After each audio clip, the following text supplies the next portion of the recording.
exactly. Yes, Thembeka, all is well.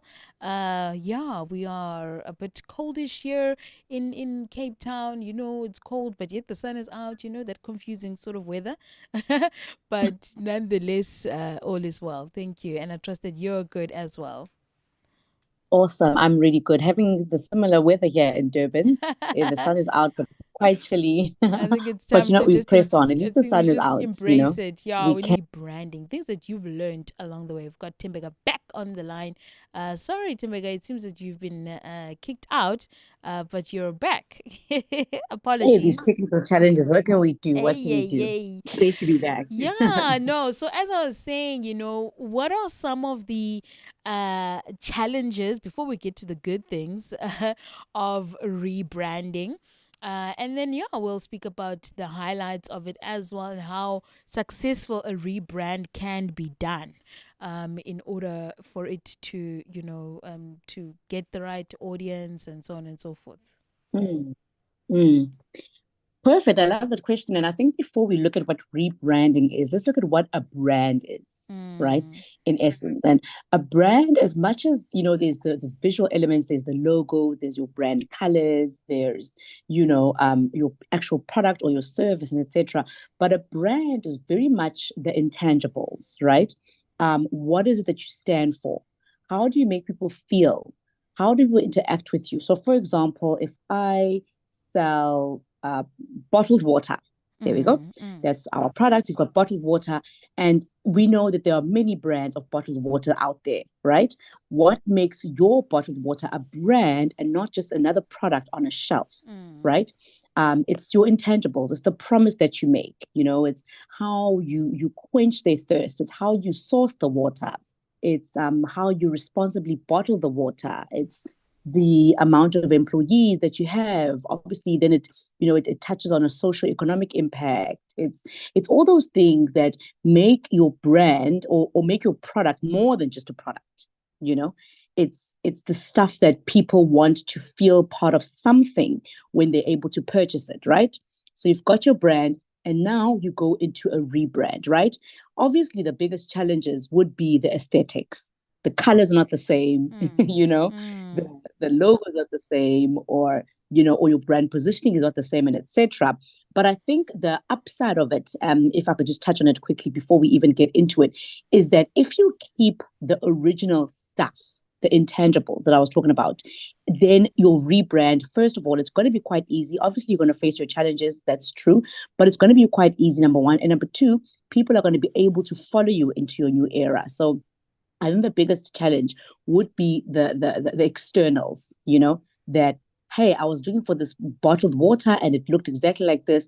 Now I'm seeing this, you know. And so you may lose customers in the initial, but also I think it's very important to keep true to yourself as to why you are rebranding.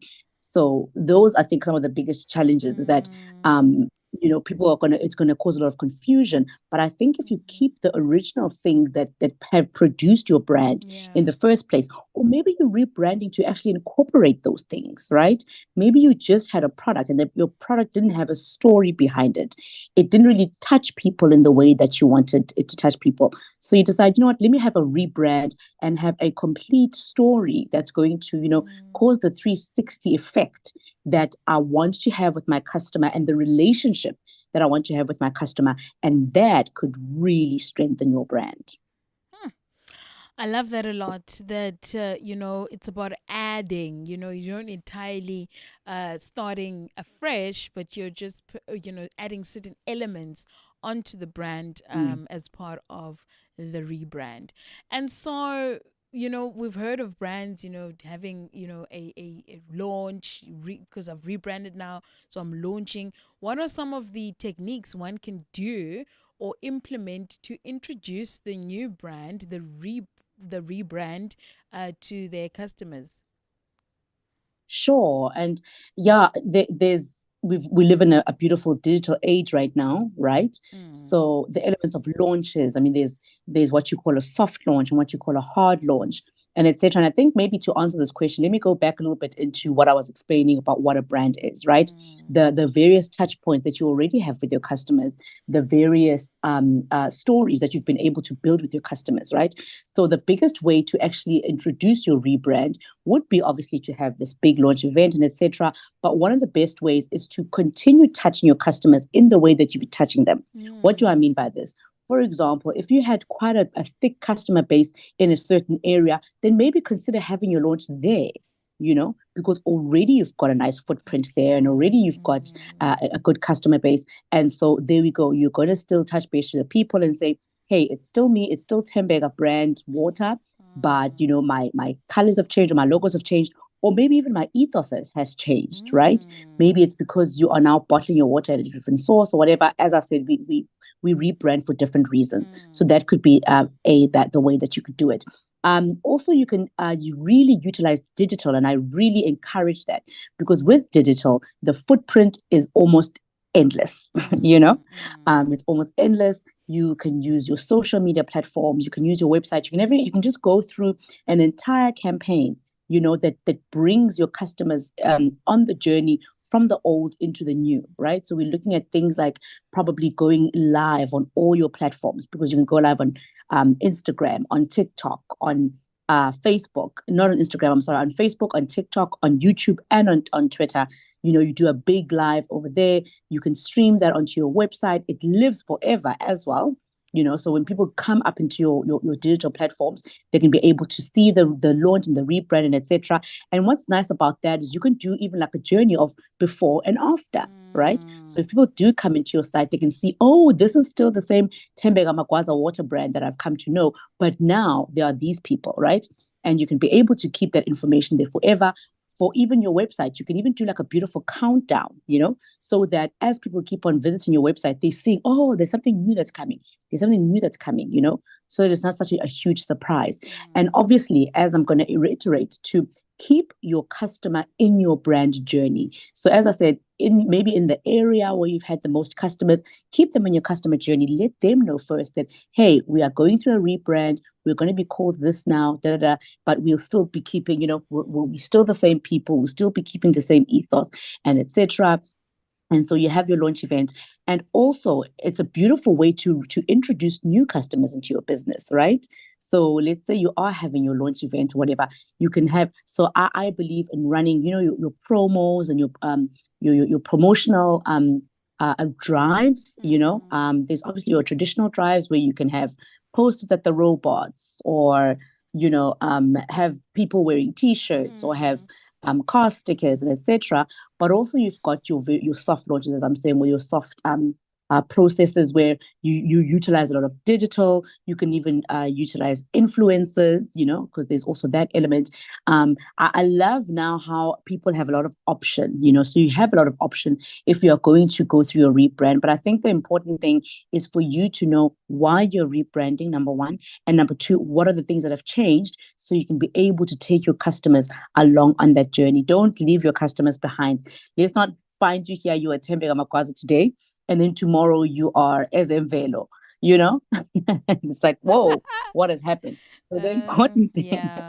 the important thing is to read, because also that, as I said, because the brand is your story, that's Yeah. still part of your story. You're still taking your customers along on your customer journey. So I would recommend use digital platforms on the most part, also there you can have your follow-up processes, probably follow-up emails or follow-up content on your socials Mm. and etc. And so I would recommend in this day and age that you really, really go strong in digital.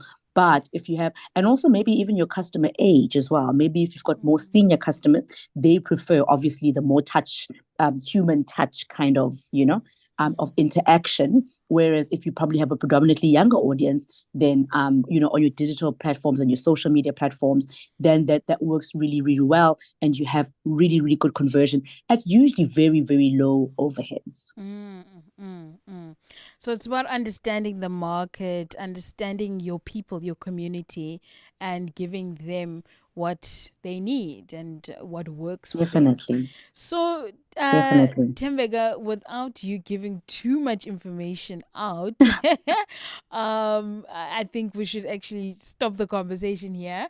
And maybe if you could share your details with us as to if someone maybe is interested in that digital route, because I know Yes. that obviously that is what you do with your clients. So perhaps maybe you can share your details so that they can reach out to you and that you can help them build their brands. Sure, sure. Yeah. And it does, sort of become a scary and a bit of a daunting process.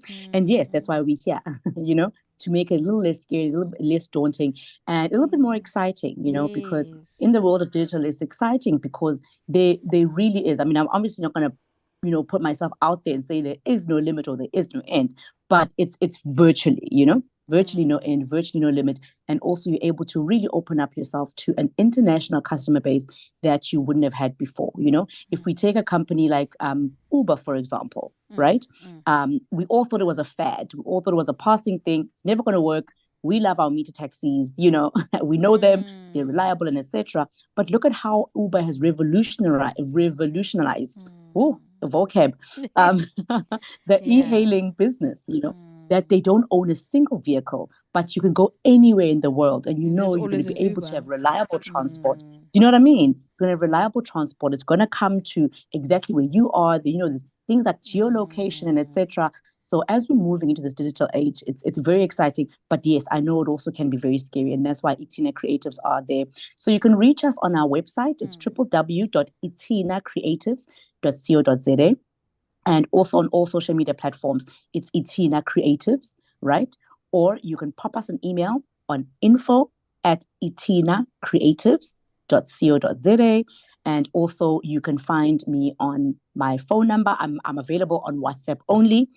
Because obviously from our conversation, then we can be able to take it to call. But let's just converse via WhatsApp. Also, that's another powerful tool that we'll get into when you call me. Yeah, yes. How Don't you give can too leverage much the power of out. WhatsApp, how you Yes. can leverage the power of WhatsApp. But we Mm, are available on 078 885 mm. 1786. That's 078 885 1786. So feel free to pop us a WhatsApp. Feel free to inbox us on any of our social media platforms. We're very responsive and we are going to help you either with building your brand initially or Mm, rebranding if that's what you want to go into, mm. or just moving into digitization. Excellent. Family, that is Thembeka Magwaza, and she's the owner of Itina Creatives. She's also calls herself the conversationalist. She has talks going, but I think if you do try and follow her, if you follow her on social media, you'll find out all the details about the amazing work that she does and yeah, how impactful the work that she does is. So, Thembeka, thank you so much for joining us once again. We really appreciate you.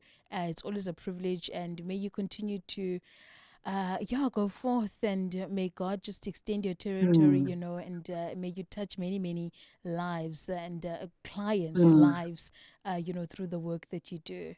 It's much Oh, we appreciated. receive. Yeah, thank you Thank so you. Thank you much. so much. Always, TC, for having me. It's always a pleasure. I love talking to your audiences. Thank you, and blessings to you for the week. Bye bye, Thank Thembeka. you. Bye bye. Bye. Family, there you have it. There are ways, there are things that you can do in order for you to ensure that